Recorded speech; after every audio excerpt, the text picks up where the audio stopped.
Olá, amigos, e bem-vindo a mais um vídeo de introdução ao Machine Learning. Eu sei o que você está pensando, você está olhando falando, Abel, você está com o mesmo cabelo da semana passada, esse corte mal feito aí. Você, por acaso, está gravando esses vídeos seguidos e soltando eles uma semana de diferença? A você eu digo, como é que você entrou na minha casa? Sai daqui. Vamos falar hoje sobre Grid Search, um grande método de escolha dos hiperparâmetros. O método é bastante divertido se você não gosta de otimização. Se você gosta de otimização, você vai ficar chateado, ok?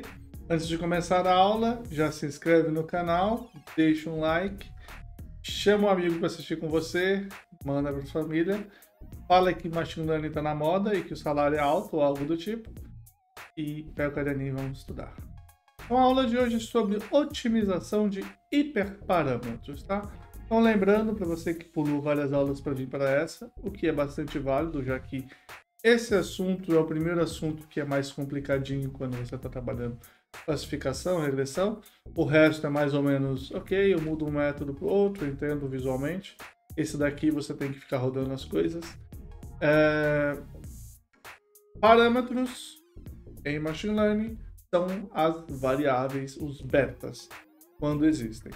Hiperparâmetros são todas aquelas coisas que você pode tunar, que você pode escolher para mudar o método. Por exemplo, o grau do polinômio. Por exemplo, o tamanho da árvore de decisão. Por exemplo, o valor da regularização. Todas aquelas coisas que nós, da otimização, chamamos de parâmetros, em Machine Learning são hiperparâmetros, ok? Então, beleza. Você sempre... Bom, na maior parte dos casos você vai ter pelo menos algum parâmetro para tunar, tá? Então, lembre-se que você sempre tem que fazer validação cruzada para escolher os hiperparâmetros. Quando você está mexendo, por exemplo, se você tiver possibilidade para vários dos métodos, você sempre consegue mexer para dar um overfit nas coisas, tá? Então você tem que sempre pensar no treino, no teste, nos dois no caso. Sempre pense que você tem que fazer validação cruzada. KNN, por exemplo. KNN é um exemplo muito básico, talvez.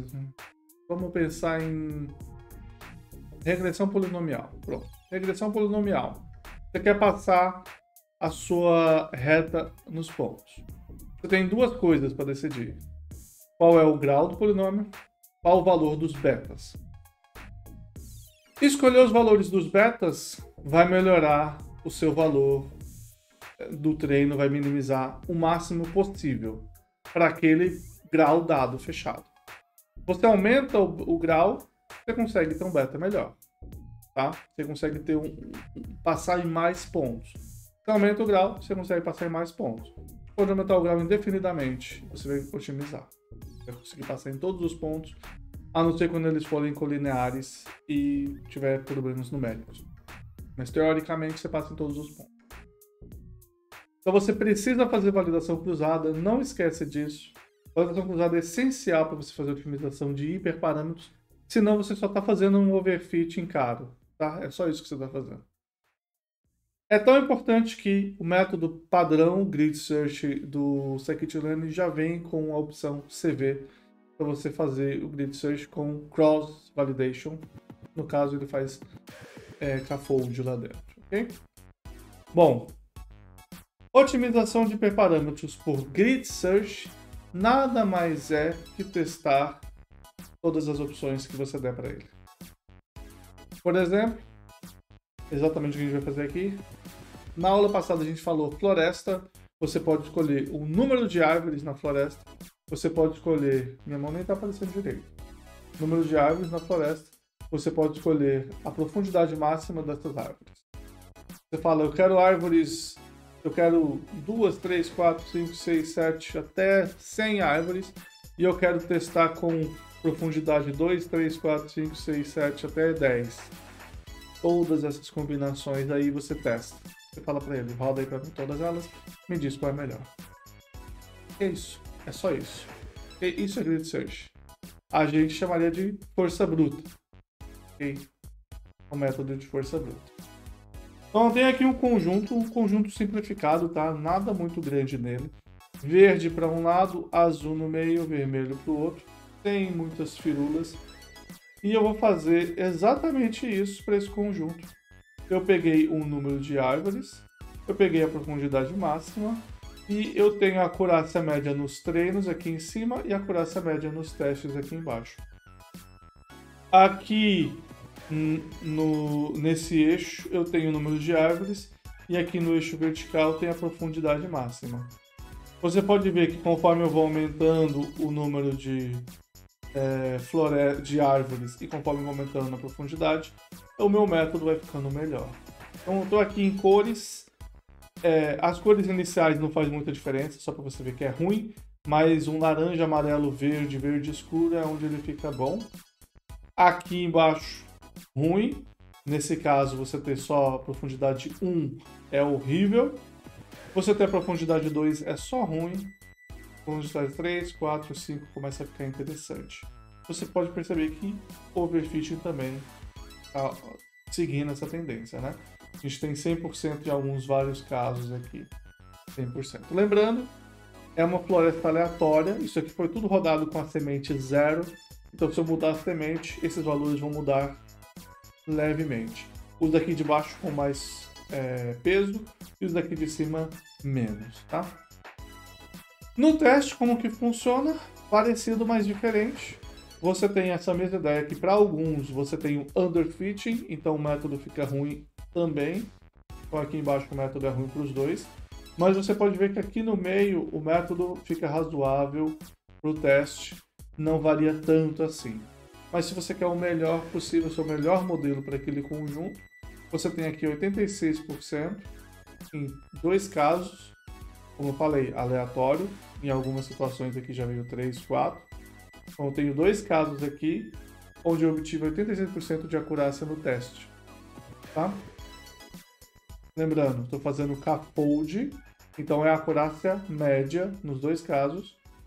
Faz os 5 folds, em cada caso calcula a acurácia, faz a média dos 5 casos. E o Grid Search no Scikit-learn faz isso automático para você. Então tem isso daqui, você pode ver, esses 2 caras foram bons, vou ficar com eles. Apesar de eu ter testado de 5 a 70 árvores, 15 árvores e 40 árvores com profundidade 5 foi o melhor nesse caso. Ok? Esse é o resultado no conjunto. Okay? Esse aqui é o meu modelo. Pode ver que ele faz uma separação razoável aqui e aqui também, bem próxima de ser uma coisa meio arredondada, tirando o fato de que não é. E alguns pontos que são bem ruins de separar, tipo esses 2 pontos aqui, esse ponto aqui, e alguns pontos misturados aqui que ele sofreu e não conseguiu separar mesmo. É uma pena. Okay? Mas ele pegou a ideia de que os verdes estão para um canto, os vermelhos estão para o outro, e tem umas bordas aqui que eu preciso ser mais chatinho para selecionar. Esse cara aqui eu falei, pega para mim aí o maior, tá? Porque eu não sabia quantos ia ser. Fala, pega o que tiver a acurácia maior. Então pode ser que seja 15 ou 40. Não sei, tá? Você muitas vezes vai querer a lista para você selecionar e você fazer outros testes em cima disso. Por exemplo, para você primeiro selecionar algumas coisas e aí você vê qual método investir. Mas por enquanto fiz o mais básico. É só para você visualizar como ficou, como funciona. Ok? Bom, a ideia é essa. O método é realmente bastante simples, certo? Você pode, no entanto, fazer o Grid Search independente do número de hiperparâmetros. Então essa tabela que eu fiz aqui, ela deixa de ser visual. Então aqui eu tenho só 2 parâmetros, mas tem um outro caso que o Grid Search é muito usado, que é o SVM.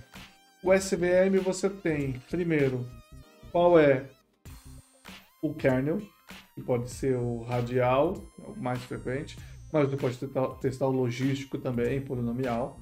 Você tem o parâmetro de regularização, o C. Você tem, dependendo de qual kernel, você tem um gama. E, se eu não me engano, você tem um alfa também, que depende do kernel. Dependendo da nomenclatura, você pode ter nomes diferentes para essas coisas. Então, só aqui você tem 4 parâmetros. Alguns deles podem não ter opções. você não vai conseguir desenhar e escolher visualmente, tá? Então você realmente tem que rodar e ver a solução e analisar o log, tá? Tem que analisar o log do seu grid search para ver o que você vai fazer. Grid search pode demorar, tá? Uma coisa extremamente importante que você pode ter percebido, eu selecionei as árvores de 5 a 70 pulando 5 em 5. Por que eu fiz isso? Porque eu quis. Essa é a resposta, tá? Pode ser que tenha um motivo heurístico para as pessoas falarem, vamos pular de 5 em 5? Pode ser. Eu simplesmente falei, vou pular de 5 em 5 porque eu quero mostrar algumas grandes e algumas pequenas. Pode ser que você tenha que fazer com todas. Vamos fazer com todas as árvores de 1 a 100. Pode ser que você resolva fazer só a big picture. Fazer com 10, 20, 50, 100, 200, 500, 1000, 2000, 5000, 10.000. Por exemplo, você faz só umas 3 por cada nível, por cada ordem de magnitude. E aí você testa isso. Mesma coisa para profundidade, eu fiz de 1 a 8. Isso quer dizer que o Grid Search ele não é uma busca exaustiva dos parâmetros, ele é uma busca exaustiva do conjunto que você der para buscar. Então você vai falar para ele, pega todo mundo no range de 1 a 70, ou pega todo mundo no range de 5, 10, 15, 20 até 70. Você que decide, você que paga o preço do tempo que ele leva. E a outra coisa que você pode perceber também é que, no caso de parâmetros contínuos, tem uma dificuldade maior aí. O lambda, por exemplo, da regularização, ou mesmo o C da regularização do SVM, eles são contínuos. Tecnicamente, você pode ter qualquer valor real. Então, você é obrigado a fazer seleções que sejam numéricas. Não é um conjunto que vai ser exaustivo. Não é um conjunto que você pode falar, agora deu. Você meio que vai fazer algumas seleções baseadas no que você espera que aconteça e na chance que você... E na sorte, é isso. Tá? Se deu bom, fantástico. Se não, você é obrigado a tunar mais ainda. Regularização, por exemplo, essa ideia de você fazer ordens de magnitude é muito, muito boa. Você pode pegar aí C igual a 1, 3, 10. Aí você pega essa mesma progressão em cada uma das ordens. Então, 10, 30, 100, 300, 1000, 3.000, 10.000 e assim por diante. E voltando também. Então, você tem 1, volta, pega 0.3, 0.1, 003, 001, 0003, 0001 e assim por diante. Okay? Quando que você para? Eu não sei dizer para você. Uma outra coisa que você pode fazer no lugar de fazer o Grid Search é otimização de hiperparâmetros. Então, como eu falei no começo, se você é da otimização, o Grid Search para você é uma abominação. Tá? A gente que veio dessa área fica extremamente chateado com isso. Por quê? Porque a ideia é justamente que você não faça uma busca exaustiva dos parâmetros. Infelizmente, a gente está aqui para ganhar dinheiro. É mais fácil você pegar e falar assim, testa para mim todo mundo, e aí você vai tomar um café, 10 minutos você volta, do que você falar, não, eu quero realmente usar um método inteligente aqui, você passa 20 minutos implementando o básico, mais 30 minutos debugando o que deu errado, aí você deixa ele rodar, ele roda em lá, 1 segundo, aí você fala, caramba, foi muito rápido mesmo. Ele levou 1 hora implementando, ele levou 1 hora para rodar. Tá? A comparação tem que ser justa nesse aspecto. Então, por isso que o Grid Search é muito mais utilizado do que você realmente fazer uma otimização de hiperparâmetros. Dito isso, em algumas situações não dá para evitar. Se você tem um conjunto muito grande que demora muito tempo para fazer um treino, se você tem muitos parâmetros, se a maior parte dos parâmetros são contínuos, você acaba tendo que usar alguns métodos para você fazer uma busca mais direcionada e que não seja exaustiva. Então, existem algumas escolhas. Se o método for contínuo, mesmo assim você não tem derivada. Então, o que a gente vê nos cursos de otimização linear e não linear por aí não valem. A não ser que você tenha feito o curso não linear, otimização sem derivada. Mas enfim. Você quiser saber mais sobre isso, existem algumas coisas sobre otimização sem derivada. Um método famoso que faz esse tipo de busca é o método NOMAD, N-O-M-A-D, NOMAD, é um método em C++, mas eu tenho a impressão que ele não é muito utilizado em scikit-learn. Talvez tenha. Um outro que eu já ouvi falar bastante é o HyperOpt. Hyper de H-Y-P-E-R O-P-T. HyperOpt de otimização de hiperparâmetro. Hyper Parameter Optimization. Ok? Então, se você realmente está precisando, são algumas escolhas. Então é isso por hoje. Espero que você tenha gostado do vídeo. Se você gostou, deixa um like, compartilhe, me ajude a chegar nos 2.000 inscritos em 2022. Lembre-se de deixar um comentário falando se você tem alguma dúvida, o que você quer ver para frente. A gente está chegando no fim dos métodos básicos, então agora eu começo a decidir se eu vou para alguma coisa mais avançada ou se eu vou descrever alguns métodos em mais detalhes. Você me diz o que é interessante para você. Obrigado por estar participando desse curso. Espero que você esteja gostando. A gente se vê semana que vem.